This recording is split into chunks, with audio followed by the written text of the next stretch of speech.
Pemimpin kelompok bersenjata Hizbullah di Lebanon yakni Hasan Nasrallah tengah menjadi sorotan setelah menyampaikan pidato perdananya terkait perang Israel-Hamas.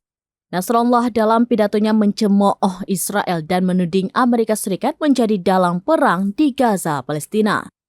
Lantas, siapa sebenarnya sosok Nasrallah? Dikutip dari Al Jazeera pada Sabtu 3 November 2023, Nasrallah memegang jabatan strategis di kelompok militan Muslim Syiah di Lebanon. Ia merupakan Sekretaris Jenderal Hizbullah.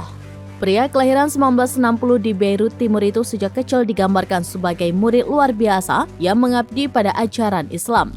Nasrallah yang baru berusia 15 tahun bergabung dalam pergerakan amal yang dibentuk kelompok Islam Syiah di Lebanon.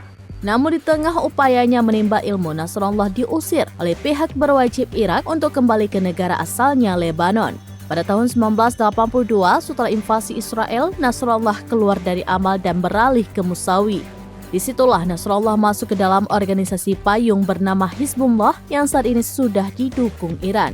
Di bawah kepemimpinan Nasrallah, Hizbullah menjadi lawan serius pasukan Israel di Lebanon Selatan. Penangkapan terhadap Israel memicu perang Lebanon pada tahun 2006. Konflik yang berlangsung selama 34 hari itu mengakibatkan banyak korban jiwa di kedua belah pihak sekaligus memperkuat reputasi militer Hizbullah.